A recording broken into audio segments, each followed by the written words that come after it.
Welcome to Sleepy Centuries, where the past drifts gently through your thoughts as night settles in. Tonight, we'll be journeying through the misty jungles and sunlit pyramids of Mesoamerica to explore the full, sweeping history of the ancient Mayan civilization. As you settle into bed and let your breath deepen, tell me, where in the world are you listening from tonight? Whether you're drifting off in a quiet city apartment, a cozy mountain cabin, or somewhere entirely your own, let your imagination carry you now, far back in time, to the heart of the ancient world.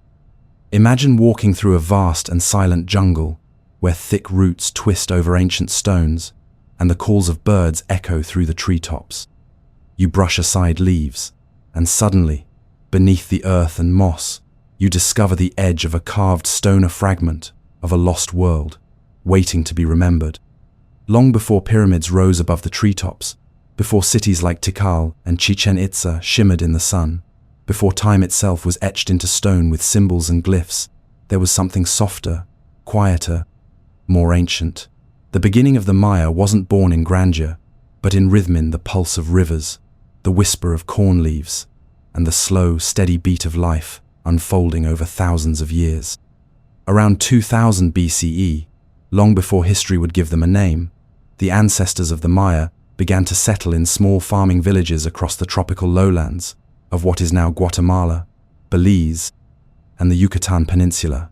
These early communities didn't yet build temples or carve great monuments. Their lives were simple, rooted in the earth. They cultivated maize, the sacred corn, which would become the heart of Maya life and myth. They grew beans and squash alongside it, creating the three sisters of Mesoamerican agriculture.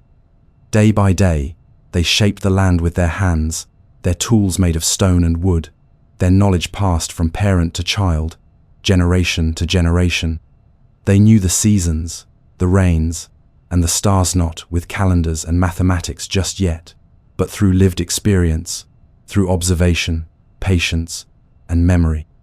These first Maya were part of a broader movement of early Mesoamerican peoples groups that traded pottery, ideas, and customs across long distances.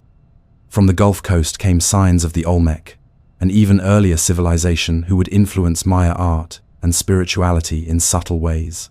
The Maya were not isolated.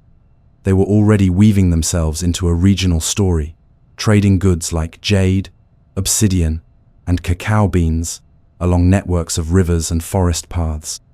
In time, those paths would become roads, and the simple villages would become centers of ceremony and power. But in these earliest centuries, the rhythm of life was steady and slow. There was no rush toward empire only. The turning of the sun, the planting of the corn, the soft sounds of families living close to the land. Over generations, society began to change. Some families held more influence, perhaps through successful harvests or spiritual leadership. Ceremonial mounds were raised earthen platforms where rituals may have been performed, offerings made, and people gathered during special times of year. Villages grew larger, more organized. Pottery became more intricate. Symbols and patterns appeared, precursors to the glyphs that would later fill stelae and codices with elaborate history. The people began to think not only about survival, but about meaning, about the forces that shaped their world, about how to speak to the unseen powers that controlled the rain, the harvest, the health of their children, and the breath of life itself. The environment was both a gift and a challenge. The rainforest was lush, rich in resources, but also demanded knowledge and adaptability. The early Maya learned how to manage the land through slash-and-burn farming, digging canals to drain water, and planting according to seasonal cycles. They were in constant dialogue with their surroundings. The jaguar, the serpent, the sacred ceiba triol would later become symbols in their mythology, but even now, these creatures and plants were part of daily life, reminders of the living world's beauty and danger. And slowly, quietly, something began to shift. Around 1000 BCE, the first signs of true urban life emerged in places like Nakbe.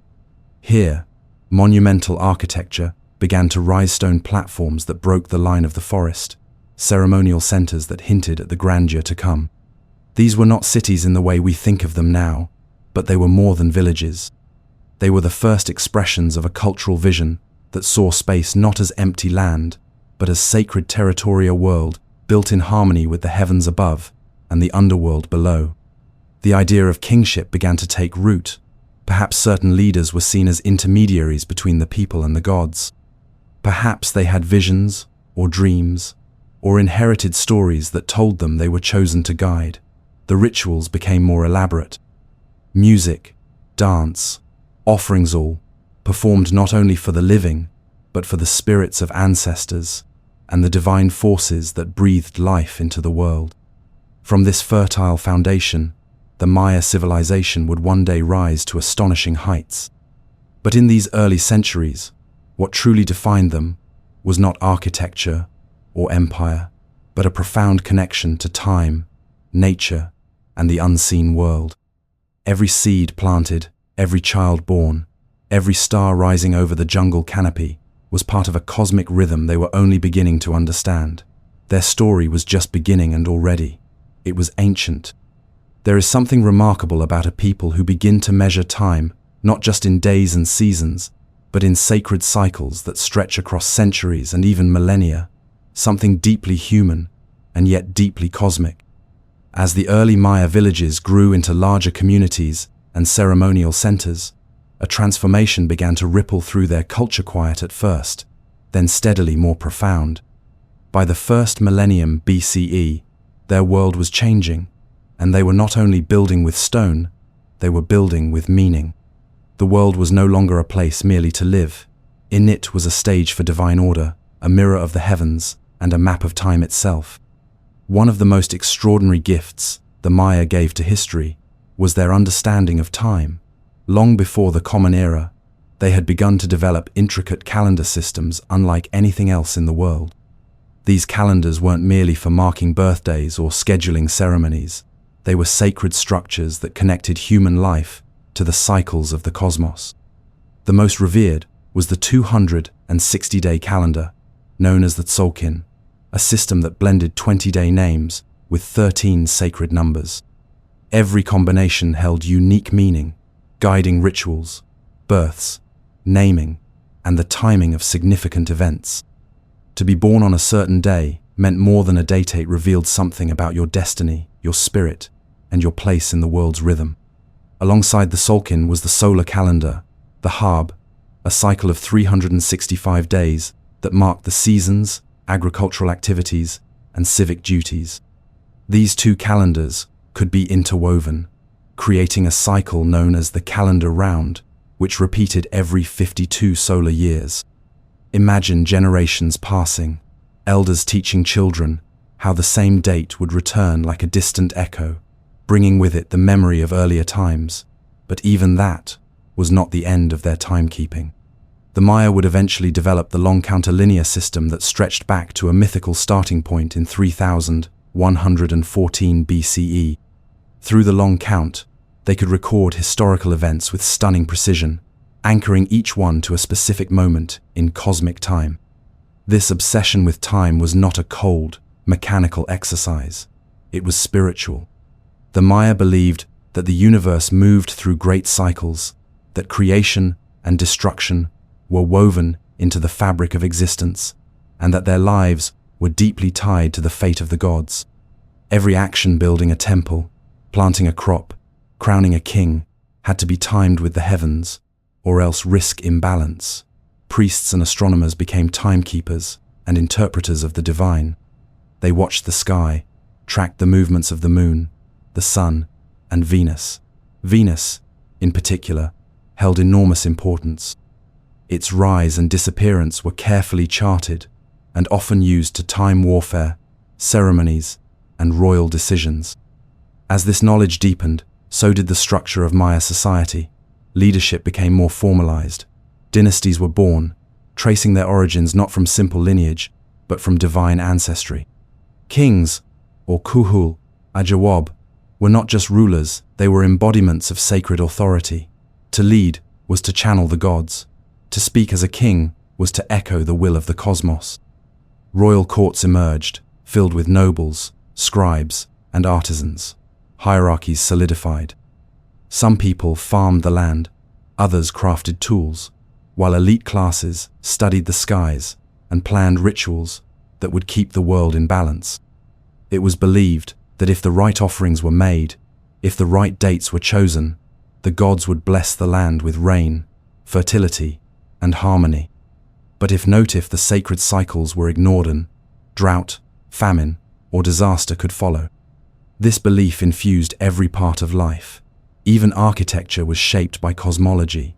Temples were oriented towards celestial events, sunrises on solstices, alignments with Venus, or the shadows cast by equinoxes. To walk through a Maya ceremonial center was to move through sacred time. Buildings weren't just structures, they were symbols, physical expressions of a larger divine order. And it was during this period that the great city of El Mirador began to rise, hidden deep within the forests of the Petén Basin. Long before Tikal or Palenque reached their heights, El Mirador stood as a marvel of ambition.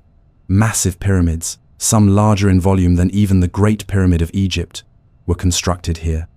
They were built with mud, stone, and vision rising above the jungle canopy, crowned with temples where priests and kings would speak to the gods.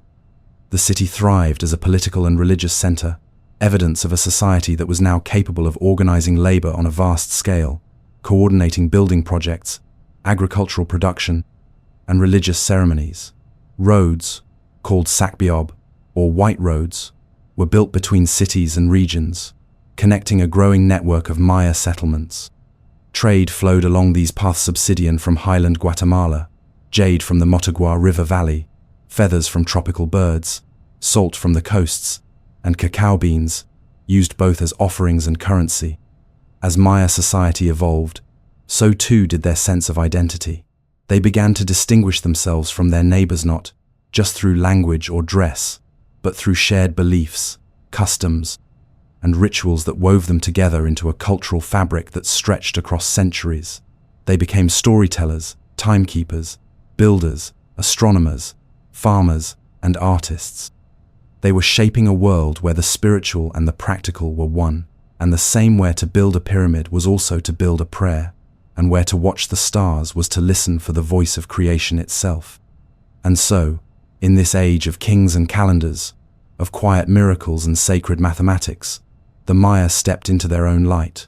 The world they built was vast, layered, and pulsing with meaning. Their calendars ticked on, not as clocks, but as hearts beating in rhythm with the earth, the stars, and the breath of the gods. It began with the rising of stone from the jungle floor, the soft green world of trees and vines parting to reveal something immense. Great staircases, steep and narrow, carved with glyphs and worn by footsteps, rose upward toward the sky. Towering temples pierced the canopy like stone mountains, catching the first light of dawn. This was Tikal, a city that would become one of the crown jewels of the Maya world, where kings ruled for centuries and the voices of ancestors echoed through the plazas. By the first centuries of the Common Era, Tikal was no longer just a ceremonial center or a gathering place. It was a kingdom, powerful and proud, with influence that stretched across the lowlands, its reach growing as steadily as its stone towers climbed into the clouds. The people of Tikal lived at the heart of a lush and challenging landscape, a world of thick forests, rivers, and ceaseless green, but they were masters of their environment. They built reservoirs to catch and store rainwater, developed sophisticated agricultural systems, and constructed raised causeways to move goods and people across their growing urban landscape. They lived not just in the shadow of temples, but in the reflection of stars and stories that filled their daily lives. Every building, every ritual, every stone was shaped by belief in the gods, in sacred time, in the divine role of kingship. The rulers of Tikal were more than administrators. They were conduits between the heavens and the earth, performing ceremonies to ensure balance, offering blood to maintain the cosmic order, and leading their people with a sense of destiny carved deep into the bones of the city itself. One of Tikal's earliest and most legendary kings was Yaks Abeg Zuk, whose name means first step shark. Though details of his life are cloaked in mystery, He was revered as the founder of the ruling dynasty, a line that would last for centuries. Over time, the dynasty grew stronger, with kings taking on powerful titles such as Divine Lord of Tikal. Each king was recorded in stone, his deeds immortalized in stele that stood tall in open plazas, public reminders of power, heritage, and connection to the gods. These monuments told stories not just of battles and alliances, but of eclipses, sacred dates, and celestial events. Time itself was etched into the stone, as if the Maya were recording the heartbeat of the universe. Tikal's influence grew through diplomacy, trade, and war. It established alliances with nearby cities, exchanged gifts of obsidian, jade, and cacao, and spread its culture far beyond its borders. But this era was not peaceful. As the centuries progressed, the Maya lowlands became a landscape of shifting alliances and rivalries. Other cities rose to challenge Tikal's powermost, notably Calakmul to the north, a formidable kingdom ruled by the Snake dynasty. The struggle between Tikal and Calakmul would shape much of the classic period, with each city drawing smaller allies into their orbit.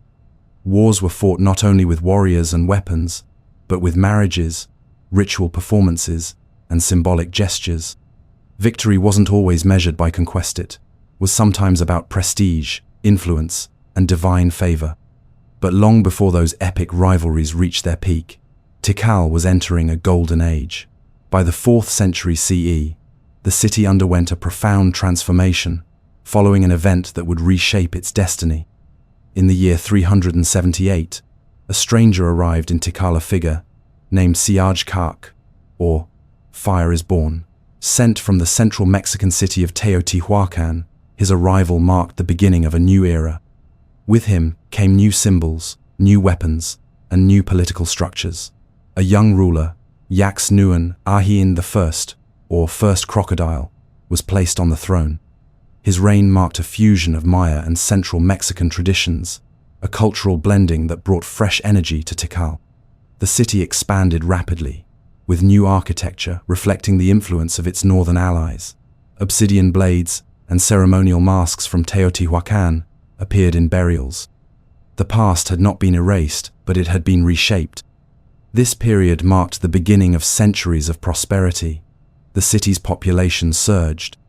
Tens of thousands lived in and around Tikal, spread across dense residential zones, farming communities, and sacred precincts. The temples soared higher. Temple I, known as the Temple of the Great Jaguar, was built in the 8th century to honor King Jasau Chan Kawil, whose reign brought military victories and architectural brilliance.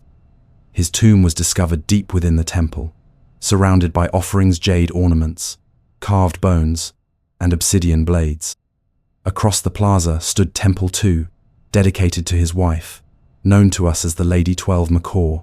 Their story was carved into stone, but also lived on through ritual, song, and the movement of stars. The great plaza of Tikal became the beating heart of the city, flanked by temples, palaces, and altars. Here, the people gathered for ceremonies, bloodletting rituals, dances, and reenactments of mythological tales. Incense drifted through the air, drums echoed through the trees. The kings would appear in feathered headdresses and jaguar skins, their bodies painted, their voices calling out across the crowd. It was not only a show of power, it was a moment of connection, a reenactment of the creation of the world, a living memory of the gods' first footsteps upon the earth. Tikal was not just a city, it was a living myth. Its architecture was astronomy in stone, its history a dialogue between the past and the stars.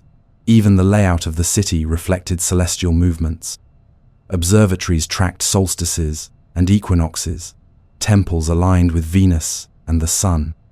To walk through Tikal was to step into a cosmic mapone that told stories, predicted events, and linked every breath of life to a larger design. And through it all, the jungle remained growing, listening, wrapping its green fingers around stone and silence. Tikal thrived, faltered, rose again. It would face invasion, drought, the pressures of war and time. But in this chapter of splendor, in these golden centuries, it stood radiant, a city of visionaries, warriors, kings, and astronomers, a city whose heart beat in rhythm with the stars. There is something almost magical about a civilization that speaks not just in words, but in symbols, each one packed with meaning, each carved into stone or painted onto bark as though trying to hold time still. For the ancient Maya, language was not only a tool for communication, it was sacred. It was a bridge between worlds. Their writing system, one of the most sophisticated in the ancient world, allowed them to record their history, their beliefs, their astronomy, their politics, their poetry, and even their dreams. This was a civilization that didn't just build cities and temples, they built stories, and they built them to last. Their glyphs, as beautiful as they are complex, covered stelae, altars, stairways, walls, codices, and ceramic vessels, creating a legacy not only of stone but of thought. And as their writing blossomed, so too did their understanding of the gods, the cosmos, and the layers of reality that surrounded them like the dense jungle canopy under which they lived. The Maya saw the world as being made up of three layers: the heavens above, the earthly realm where humans walked, and the mysterious underworld below, known as Xibalba. These layers weren't separate in the way we often imagine. They were connected, flowing into each other, and the boundaries between them could be crossed during rituals, visions, and dreams. The gods inhabited these realms, each with their own domains, personalities, and relationships. Some were creators, others destroyers. Some governed rain, maize, or the sun, while others ruled over night, death, or the sacred ballgame. But these gods weren't distant deities. They were present in the world around them, in the wind that rustled the leaves, the flicker of stars in the night sky, and the serpents that slithered across temple steps. The Maya didn't just believe in the gods, they lived alongside them. Central to Maya belief was the idea that time itself was sacred and cyclical. Creation wasn't a single event. It was something that had happened before and would happen again. The gods had created the world more than once, each attempt bringing new forms of life. The current world was thought to be the fourth or even fifth creation, and the Maya believed they were living in an age of both balance and fragility. Maintaining harmony between the forces of the universe required constant ritual, careful observance of time, and a deep understanding of the stories that explained how everything came to be. These stories were passed down through generations, told in glyphs, dances, and sacred books called codices, written on bark paper and kept hidden in temples and libraries. Though many of these books were later destroyed by invading hands, a few survived, carrying whispers of gods and heroes, numbers and prophecies. One of the most powerful and enduring myths was that of the hero twins, Hunahpu and Xbalanque. These two brothers journeyed into the underworld to face trials, outwit the lords of death, and eventually rise again, becoming celestial bodies in the sky. Their story wasn't just a tale of adventure, it was a metaphor for the cycles of the sun and moon, life and death, darkness and rebirth. The ball game they played in the myth mirrored the ritual ball games played in cities across the Maya world, where the court itself became a stage for cosmic drama. These games weren't merely sport. They were reenactments of creation, stories, offerings to the gods, and sometimes deeply symbolic sacrifices. The movement of the ball through stone hoops mirrored celestial movements, and players may have been chosen not just for skill, but for their symbolic roles in the mythic retelling of the struggle between light and dark. Blood was the most sacred offering the Maya could give, and it was believed to open portals between the human world and the divine. Kings, queens, priests, and nobles would perform bloodletting rituals, piercing their tongues, ears, or other parts of the body to draw blood as an offering.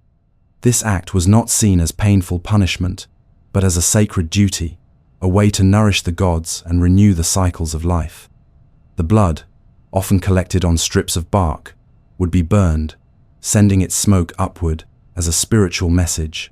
In these moments, the boundaries between worlds thinned. Visions would come, ancestors might appear, and the voice of the gods could be heard. This intimate connection between the physical and the spiritual world was woven into every ritual, every temple ceremony, every sacred chant. The scribes who wrote the glyphs were not simply record keepers. They were artists, scholars, and mystics. Trained from youth, often from noble families, they understood the complex grammar of the writing system, the hidden meanings behind each symbol, and the delicate balance of beauty and precision that their work required. Their writings recorded births, accessions, victories in war, astronomical events, and prophecies. They also wrote about poetry, music, and dreams. Some of their finest work appeared on ceramics painted or etched with stories of gods feasting, kings dancing, and musicians playing flutes in the company of divine beings. These vessels were used in feasts and offerings, connecting the earthly with the divine through both form and function. In certain temples, the walls were covered in inscriptions so detailed and extensive that they told entire dynastic histories. One of the most famous examples is the hieroglyphic stairway at Copan, where over 2,000 glyphs describe generations of kings and their sacred responsibilities. Reading such a stairway was like walking through time. Each step, each glyph, carried the weight of history, memory, and devotion. The Maya didn't just write to preserve, they wrote to make sacred. Each inscription was a spell, a blessing, a thread woven into the tapestry of time. And always, the sky was above them, watching. The Maya tracked the movement of stars, planets, and constellations with astonishing accuracy. They built observatories and aligned their buildings to mark solstices, equinoxes, and the cycles of Venus. Venus, in particular, was associated with war, death, and rebirth. Its appearances in the sky were used to time battles, rituals, and royal events. To watch Venus rise before dawn was to witness the arrival of a god returning from the underworld. The priests and astronomers who calculated these events were revered not only for their knowledge, but for their ability to interpret the will of the cosmos. Their observations were carved into stone and painted onto the pages of codices, filled with complex calculations and prophecies, reaching centuries into the future. This fusion of language, mythology, astronomy, and ritual created a worldview unlike any other. The Maya did not see time as a straight line, but as an endless spiral. The past was never gone, it was always with them, echoing in the stones, written in the stars, and carried in the blood of kings. To speak a name, to read a glyph, to enact a ritual, was to bring the past into the present and to invite the future into being. It was a world rich with meaning, where nothing was accidental, and every symbol told a story that stretched far beyond what the eye could see. In the northern lowlands of the ancient Maya world, beneath the vast green ceiling of the jungle, a different kind of kingdom rose a powerful city, wrapped in mystery and ambition, Calakmul. Known as the Snake Kingdom, its name alone carried weight, whispered across the region with both reverence and fear. Deep within the tropical forests of modern-day Campeche, Mexico, Calakmul would become the great rival of Tikal, a city equal in power, influence, and complexity, and yet so very different in spirit. If Tikal was the beacon of rising stone and cosmic connection, Calakmul was the shadow beneath the canopy, cunning, strategic, and patient. It was a place where kings wore serpents on their headdresses, and dynasties were shaped not just by battle, but by silent manipulation, brilliant alliances, and long-reaching schemes.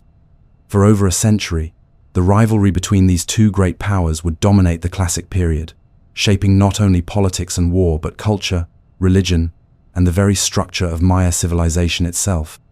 Calakmul was not born in the glory of a single moment, but through careful growth over many generations. Its people understood the value of time, and they used it well. By the 6th century CE, it had already become a regional power, drawing smaller city-states into its sphere through both force and diplomacy. And at the heart of its rise was a powerful lineage, known today as the Snake Dynasty. This name didn't come from myth or metaphor alone. It came from glyphs carved into stone, where a distinct emblem, often a snake head, bold and fierce, marked the city's power. Wherever this symbol appeared on monuments in distant cities, on royal tombs, on diplomatic texts, it signaled not only presence, but domination. Calakmul's kings weren't merely rulers of a city. They aspired to be rulers of a network, a web stretching across the entire Maya world. One of the most notable kings to carry this ambition forward was Ukhnoom Chin II, sometimes called Ukhnoom the Great. Under his leadership in the 7th century, Calakmul reached the height of its power, boasting a population that may have rivaled or even exceeded Tikal's. But more than population, it was strategy that defined his reign. Ukhnoom understood that conquest could take many forms. War was useful, but alliances could be even more powerful. He created a system of vassalage, drawing dozens of smaller kingdoms into Calakmul's orbit. These were not always conquered by the sword. Sometimes they were absorbed through marriages, diplomatic marriages arranged with precision, linking noble families and binding loyalties to the snake throne. Other times, gifts and religious connections sealed the deal. Cities that aligned with Calakmul received protection, trade, status. Those that resisted were isolated or destroyed. The rivalry between Calakmul and Tikal burned brightest during this period. For decades, the two cities circled one another, clashing directly and through proxy wars fought by their allies. Some cities, like Karakol and Dos Pilas, shifted allegiances between the two powers, depending on who was stronger in a given season. The Maya lowlands became a chessboard, and Calakmul's kings played with extraordinary patience. In 562 CE, a major victory was achieved. Tikal was defeated in battle and entered a long period of political instability. For over a century afterward, Calakmul held the upper hand.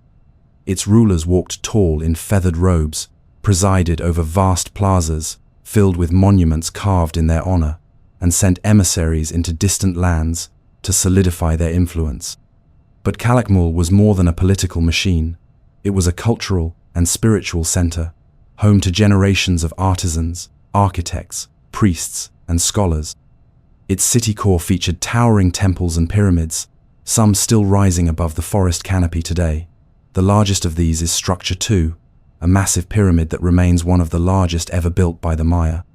This structure, layered over time with new constructions, was both a tomb and a symbol of dynastic continuity.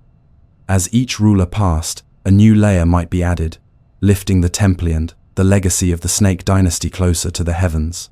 The architecture here wasn't simply functional, it was filled with meaning. Temples aligned with solar movements. Plazas were spaces not only for gathering, but for performance rituals that reinforced the divine right of kingship, ball games that echoed cosmic struggles, ceremonies where blood flowed as a sacred offering to the gods. Calakmul's scribes, too, were keepers of memory and power. They recorded not only the achievements of their kings, but also their enemies' failures.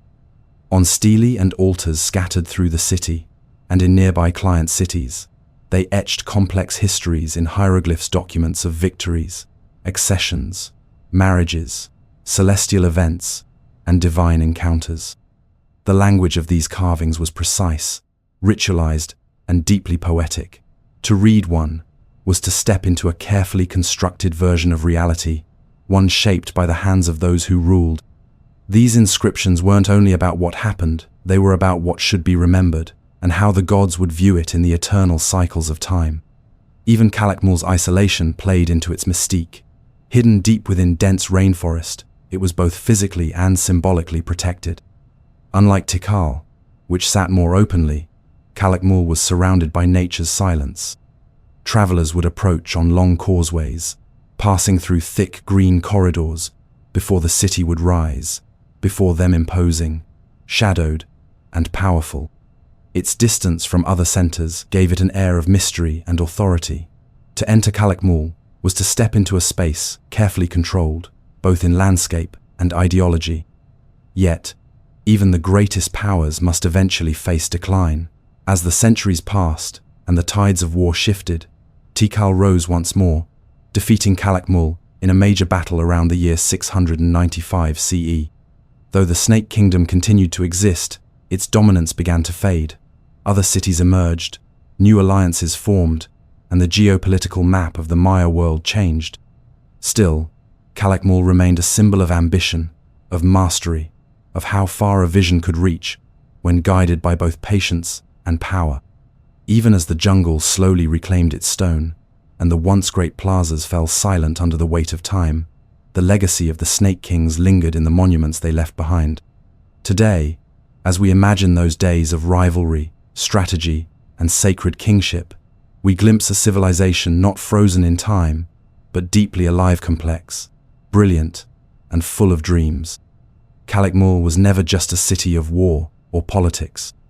It was a place where gods were honored, stories were told, stars were followed, and generations lived with the belief that their lives were part of something larger, a cosmic struggle, a divine pattern, a history that was being written not only in stone, but in the very fabric of the universe. Far to the west of the great rival cities of Tikal and Calakmul, beyond the shadowy borders of their influence, nestled in the foothills of the Chiapas highlands, stood one of the most elegant and mysterious cities of the Maya world, Palenque. Unlike the sprawling metropolises of the lowlands, Palenque rose in a place of gentle rivers, mist-covered mountains, and quiet strength. Here, the Maya built not just in grandeur, but with beauty and refinement. The stonework was more delicate, the art more lyrical, the inscriptions more poetic.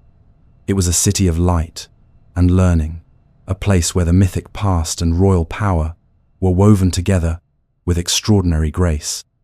And at the center of its golden age stood one man, a ruler who would shape the destiny of his city and leave behind a legacy still whispered through the jungle. His name was Kinich Janab Pakal, though history remembers him best as Pakal the Great. Pakal's story began in a time of vulnerability.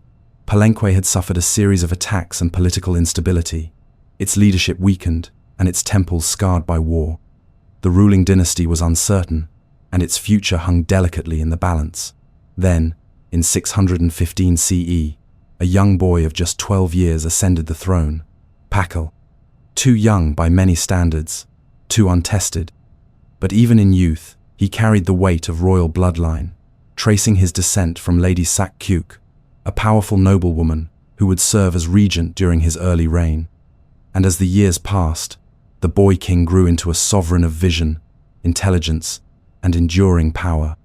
He would rule for nearly 70 years, one of the longest reigns in the entire history of the Maya world. Under Pakal's leadership, Palenque entered a period of remarkable cultural and architectural flourishing. He was not only a king of military strength, though he defended his city when needed. More than that, he was a king of sacred knowledge, of lineage and legacy, a man who saw kingship not as conquest, but as cosmic duty. He commissioned the construction of grand new temples and palaces, each inscribed with stories of the gods, the cosmos, and his rightful place within them. The Temple of the Inscriptions, one of the most iconic structures in all of Maya architecture, rose beneath his gaze. Built as both a monument to his reign and a gateway to the afterlife, it became his final resting placia pyramid, filled with mystery, sealed with purpose. Inside, deep within the temple, hidden for centuries beneath the stone, lies Pakal's tomb. His sarcophagus lid, carved with an image of the king seemingly falling or ascending into the jaws of the underworld, has captivated scholars and dreamers alike. The intricate relief shows Pakal seated atop the world tree, the great Seba that connected the three realms of Maya cosmology, heaven above, the earth, and the watery underworld below. The image is not one of death, but of transformation. Pakal is depicted not as a mortal man descending into darkness, but as a divine figure becoming one with the universe. His journey through Hibalba was not an end, but a passage into eternity. The palace complex beside the temple was equally magnificent. With its towering observation tower, finely carved stone panels, and multi-level courtyards, it served as the center of both governance and ceremony. Within its halls, scribes recorded the lineage of Pakal, the stories of his ancestors, and the divine legitimacy of his reign. These inscriptions were not merely historical records, they were carefully constructed narratives, aligning Pakal's rule with cosmic events and mythic cycles. Every date, carved into stone, was chosen for its sacred significance. Every monument spoke not only to the people of Palenque, but to the gods above and the ancestors below. Pakal's devotion to continuity extended beyond his own reign. Before his death in 683 CE, he ensured the succession of his son, Khan Balam II, who continued his father's vision with equal brilliance. Khan Balam constructed the Temple of the Cross, Temple of the Foliated Cross, and Temple of the Sun, each one dedicated to mythological events from the distant past, especially the creation narratives involving their divine ancestors. These temples formed a triadic complex that served not only as royal propaganda, but as living expressions of Maya cosmology. The inscriptions within told of gods born from trees, of ancestral spirits descending from the heavens, and of kings as reincarnations of divine beings. Palenque's kings weren't merely rulers, they were walking myths, embodiments of stories that began before time itself. Art flourished in Palenque, under Pakal and his successors. The stone carvings were finely detailed, often showing scenes of courtly life, noble women weaving or presenting offerings, priests performing rituals, and rulers in rich regalia. The figures were expressive, almost lifelike, their postures graceful, their clothing meticulously rendered. Palenque's artists seemed to understand something deeper than technique. They captured mood, movement, even emotion. In this city, stone became soft, almost alive, telling stories not just of power, but of feeling, devotion, and connection.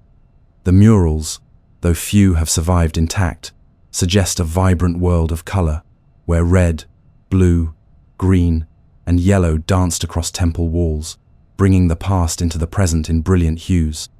The voice of women also spoke strongly from Palenque's stones.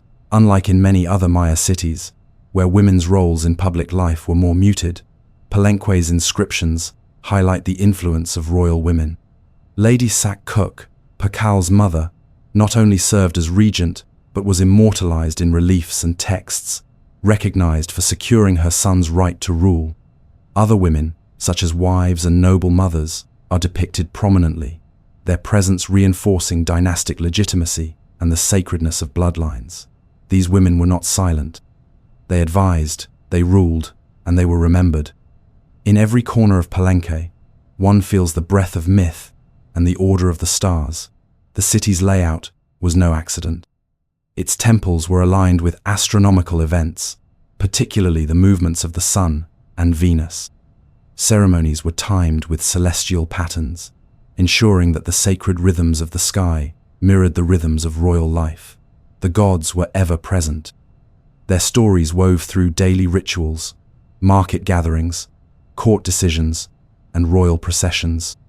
The people of Palenque did not live apart from the divine. They lived within it, under its gaze, guided by its timing, and nurtured by its presence in every stone, tree, and flame. Palenque never reached the military might of Tikal or the political web of Calakmul, but its true greatness was of a different kind. It was a greatness of thought, of art, of spirituality. It offered not the roar of battle, but the whisper of eternal stories written into the earth. It endured because it touched something timeless, the desire to understand who we are, where we come from, and how our lives are shaped by forces far beyond what we can see. And in that quiet strength, Pakal and his city carved their names not only into the hills of Chiapas, but into the history of humanity. In the twilight years of the classic period, as great cities like Tikal and Calakmul waged their final battles and the dense jungles began to reclaim abandoned stone, new centers of power were rising. Their temples were younger, their plazas freshly carved, and their energy felt differentless, entangled in the dynastic wars of the past, and more open to new expressions of art, architecture, and cultural fusion. Among these cities, 3 stood out like jewels emerging from the forest canopy: Copan to the south, Uxmal in the northwest, and far to the north, the mighty Chichen Itza. These were cities built, not just with stone, but with vision places that stood as both the continuation of Maya legacy and the beginning of something new. They rose during a time of transition, yet they did not mirror decline. They pulsed with their own brilliance, each one a distinct voice in the final chorus of the Maya Golden Age. Copan, nestled deep in the mountainous valleys of present-day Honduras, was a city of scholars, artists, and astronomers. It was a kingdom of extraordinary refinement, where rulers commissioned monuments with astonishing levels of detail and complexity. None is more iconic than the great hieroglyphic stairwire monumental staircase rising from one of Copan's main plazas, its steps filled with over 2,000 glyphs that together tell a dynastic history like no other. Carved over many years, this stairway served not only as a literal ascent, but as a symbolic climb through time, each step carrying the memory of kings and sacred events. Copan's rulers, especially the famous 18 Rabbit whose full name, Uaxtlajuan, Ubar Kawil, rings with poetic rhythm, brought about a flowering of art and thought that made the city a beacon of cultural achievement.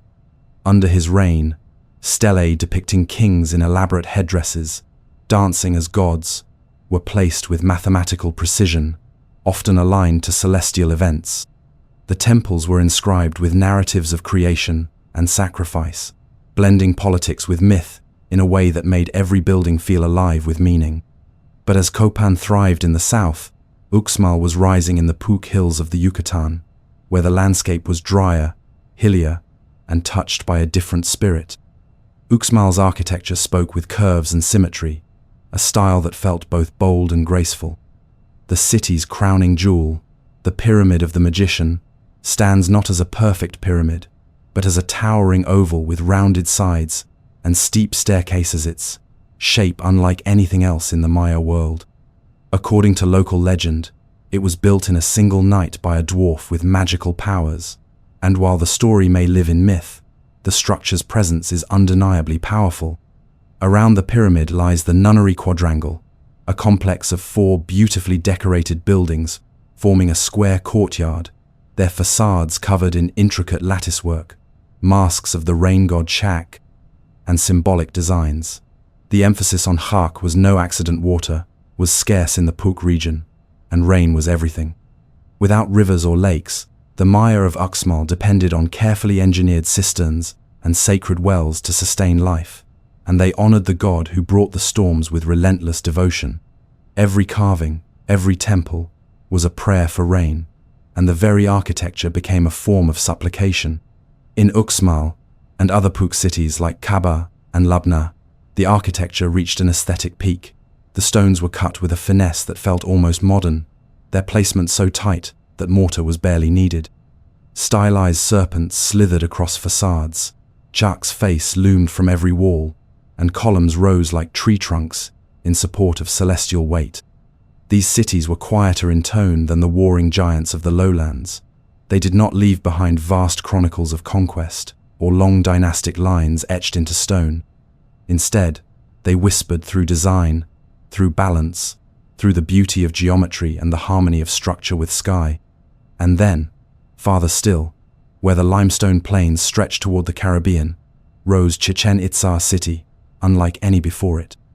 It emerged during a time of transformation, around the 10th century, as the older cities of the southern lowlands were fading into ruin. But Chichen Itza did not simply inherit the mantle of the Maya. It reshaped it. Its plazas were wide and open, its temples taller and more commanding. The city bore the marks of cultural fusion, blending Maya tradition with Toltec influences from central Mexico. This fusion was not just in architecture, but in ritual, art, and even political structure. The result was a city of ambition and scale, vast, planned, and filled with wonder. At its center rose El Castillo, the Temple of Kukulkan, a step pyramid so perfectly aligned with the calendar that it becomes a living monument during the spring and autumn equinoxes.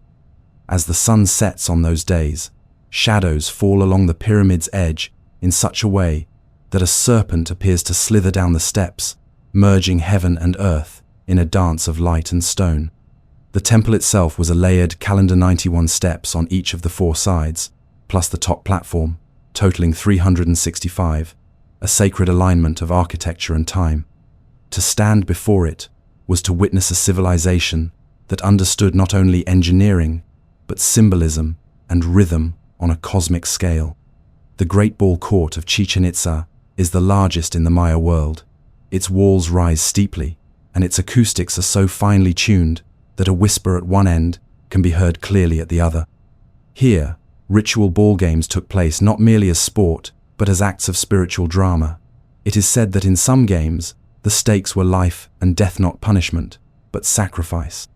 The ball game was a reenactment of myth, particularly the journey of the hero twins through the underworld.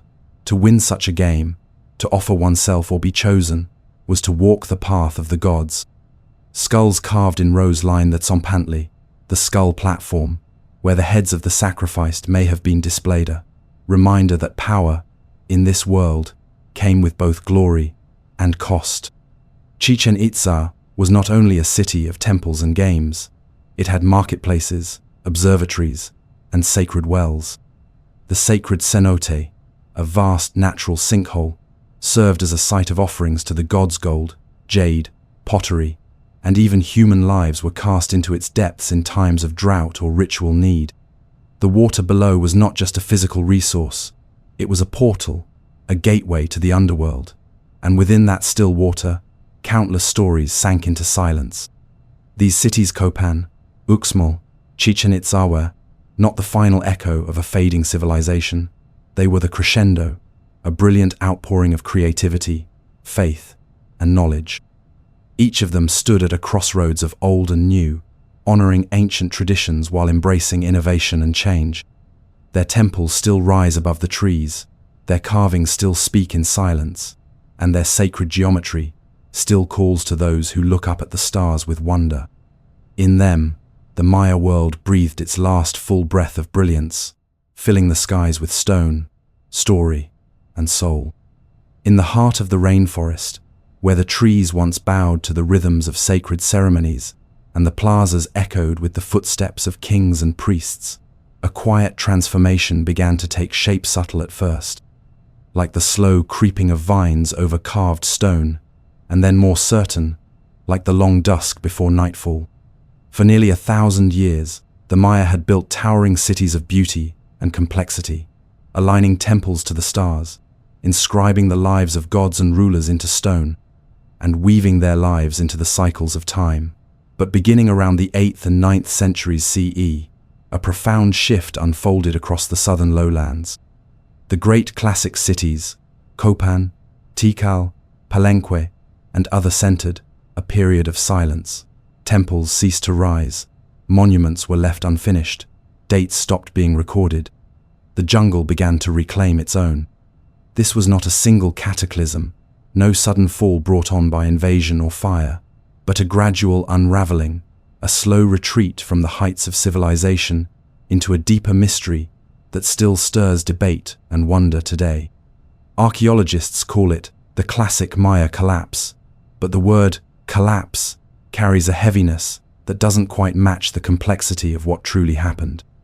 There was no one cause, but a constellation of factors: environmental, social, political, and spiritual, that together created a world too strained to continue as it had. In some regions, climate records, carved in stalagmites and lake beds, suggest that devastating droughts swept through the Maya lowlands, reducing rainfall for years at a time. In cities where agriculture relied heavily on seasonal rains, the absence of water meant crop failure, famine, and the weakening of social stability. Without sufficient food, populations shrank, and the authority of kings, so intimately tied to their ability to communicate with the gods and ensure abundance, began to erode. Sacred power, once believed to flow from rulers to the people like rain from the sky, now seemed to falter. Yet drought alone does not explain everything. Human choices also played their part. As cities grew, so too did the demands placed on the land. Forests were cleared to build temples and make lime for stucco, weakening the soil and increasing erosion. The need to feed expanding populations strained agricultural systems that had once sustained smaller communities with ease. Rival cities waged prolonged wars, exhausting resources and fracturing alliances. Political fragmentation set in. Dynasties that had lasted for centuries fell into decline. Kings who once held divine titles were no longer able to command loyalty. Some were overthrown, others simply faded from record. Stone monuments stopped being carved, not because the tools were lost, but because the faith in what they represented had begun to crumble. In some places, the abandonment was sudden.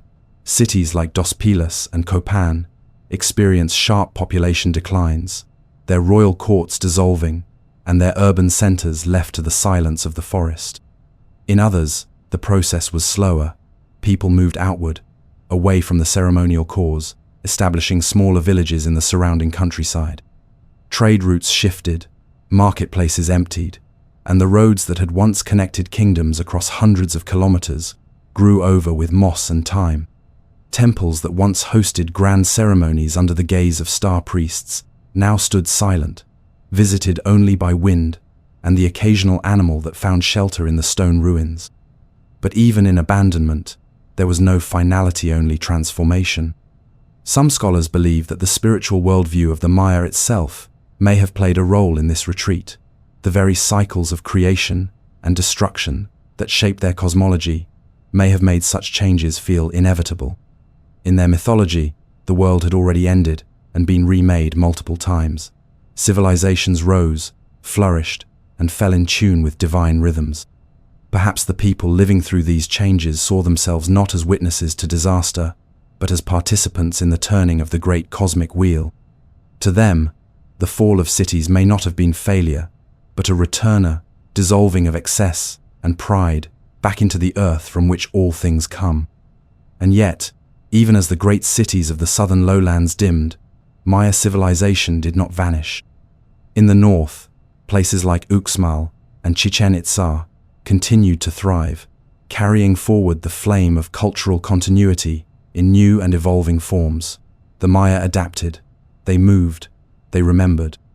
In the highlands and coastal regions, smaller communities sustained rituals, language, and memory. Families passed down stories and sacred knowledge not through stone inscriptions, but through oral tradition, pottery, and living practice. The calendar still turned, the gods were still honored. The heartbeat of Maya culture continued beneath the surface.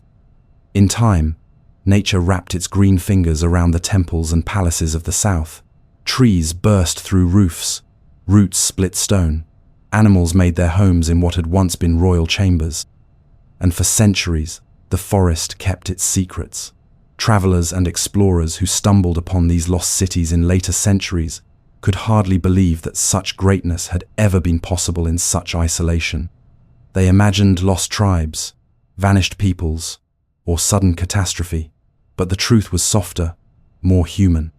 It was the story of people navigating hardship, of choices made in the face of changing skies and shifting fortunes, of a civilization that had reached for the stars and then returned quietly to the earth. Today, when we walk among the ruins of the classic cities, we are not seeing death, we are seeing transition. We are seeing the long breath between chapters. The Maya were never lost. They were never gone. What ended in the forests of the south was not the people, but a particular vision of society, one that, like all things bound to time, had its season. And as that season passed, the trees grew tall once more, the animals returned, and the stones stood witness in silence, waiting for the world to remember.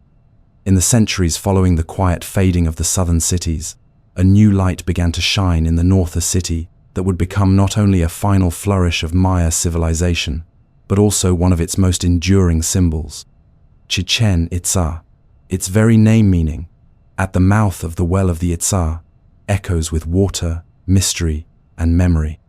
Built near a pair of sacred cenotes, natural limestone sinkholes that the Maya believed were portals to the underworld, Chichen Itza rose like a phoenix from the canopy, bold, ambitious, and unlike anything the Maya world had seen before.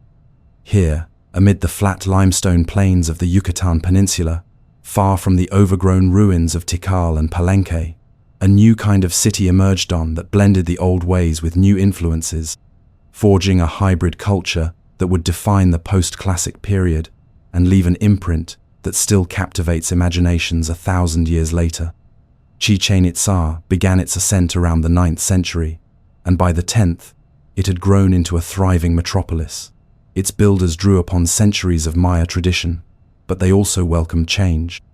From the central Mexican plateau came new symbols, new architectural styles, and new religious motifs, especially those associated with the Toltecs, a powerful people whose capital, Tula, lay hundreds of kilometers to the west.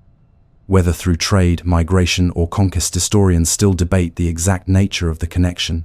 Chichen Itza absorbed these influences and reimagined them within a uniquely Maya framework. The result was something remarkable, a city where serpent gods and celestial calendars lived side by side, with warrior columns and Chakmul statues, where ritual sacrifice and cosmological calculation intertwined, where the sacred and the spectacular existed in perfect balance. At the heart of Chichen Itza stood the Great Pyramid known today as El Castillo, or the Temple of Kukulkan. With its 4 stairways, each containing 91 steps, plus the top platform, the structure totaled 365 steps sown for each day of the solar year. This was not accidental. The pyramid was a calendar in stone, a visual and spiritual expression of the Mayas' deep understanding of time and the cosmos. And twice each year, during the spring and autumn equinoxes, the setting sun casts a shadow along the north stairway that creates the illusion of a serpent, Kukulkan, slithering down from the heavens to the earth. This dramatic event was no illusion to the ancient Maya. It was a sacred performance, designed by architects and astronomers to align humanity with the divine, to remind all who witnessed it that they were living within a universe of cycles, precision, and meaning. But Chichen Itza was more than one pyramid.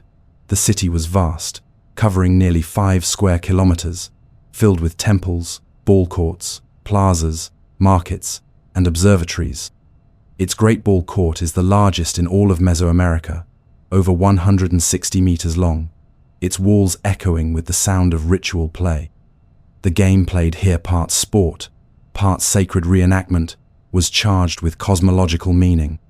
The players, possibly nobles or even captives of war, took on roles that reflected the eternal conflict between life and death, day and night, order and chaos. And in some cases, the stakes may have been ultimate death, not as punishment, but as offering. Some carvings suggest that those who were sacrificed were honored, their blood feeding the gods, their spirits lifted into the realm of ancestors and stars. Near the ball court stood the Tzompantli, or skull rack, a chilling yet deeply symbolic platform covered with carvings of impaled skulls. Here, the heads of the sacrificed may have been displayed, not to incite fear, but to mark sacred transitions, the movement from the earthly to the divine. Nearby rose the temple of the warriors, lined with rows of stone pillars, each carved with images of warriors standing firm, some with serpents, others with eagles and jaguar screeches tied to the underworld, the sun, and royal power. Within this temple and its surrounding colonnades, processions and rituals likely unfolded with music, incense, and offerings, filling the air with a heady mix of reverence and spectacle. Chichen Itza was also a city of science and observation. The building known as El Caracol, the snail, named for its spiraling interior, staircase functioned as an observatory. Its windows and alignments allowed the tracking of Venus, solstices, and equinoxes. For the Maya, astronomy was never separate from the sacred. To track the stars was to read the intentions of the gods, to anticipate the proper times for planting, harvesting, and waging war. Every celestial body was a being, every movement a message. And at Chichen Itza, these messages were read with clarity and devotion. The sacred cenote, the deep natural well after which the city was named, served as one of its most powerful and mysterious centers of ritual. Unlike other cenotes used for drinking and bathing, this one was reserved for offerings both inanimate and human. Archaeologists have recovered gold, jade, pottery, and bones from its depths, suggesting that those who were cast into its waters were believed to be gifts to the gods, sent to intercede on behalf of the people. Perhaps they were sacrifices during times of drought. Perhaps they were chosen ones, honored with a place in the divine realm. Whatever the case, the cenote was a portal place where earth and underworld met, where the surface world gave way to the unseen. Life in Chichen Itza extended beyond temples and rituals. The city was a vibrant economic hub, hosting markets that bustled with trade. Merchants brought goods from across the Maya world, and beyond obsidian from the highlands, salt from the coasts, feathers, textiles, honey, and cacao. The presence of roads, known as sakbiob, or white roads, facilitated the movement of people and goods, connecting Chichen Itza to distant cities and outposts. These roads, built from compacted limestone and raised above the surrounding land, were not only practical, but symbolic paths of light, guiding the way between sacred centers. Governance in Chichen Itza likely differed from the divine kingship model of the earlier classic period. Instead of a single ruler, evidence suggests that a council or multiple leaders may have shared power, each overseeing different aspects of religious, military, or civic life. This more collective structure could have contributed to the city's stability and longevity. For over 2 centuries, Chichen Itza remained a dominant force in the Yucatan, influencing not only neighboring Maya cities, but also distant peoples across Mesoamerica. And yet, like the cities before it, Chichen Itza, too, entered a period of decline. By the end of the 12th century, its influence began to wane. The reasons, as always, are complex shifts in trade routes, political changes, possibly internal strife or environmental challenges. No invading army razed its temples. No natural disaster buried its plazas. Instead, the people gradually moved away. Power shifted to other centers, such as Mayapan, and the jungle slowly crept in. But Chichen Itza never truly disappeared. Pilgrims continued to visit its cenotes and shrines. The stories of its gods and heroes were passed down in whispered legend. The stones remained standing, watching the stars they had once been aligned to, as if waiting for memory to return. And return it did. Centuries later, explorers, scholars, and travelers would uncover the city once more, their awe matching that of those who first laid eyes upon El Castillo. Today, Chichen Itza remains one of the most visited and studied archaeological sites in the world, a testament not only to the brilliance of the Maya, but to their enduring ability to connect the heavens and the earth, the past and the present, the sacred and the real. It stands as a reminder that even as cities fade, their stories do not.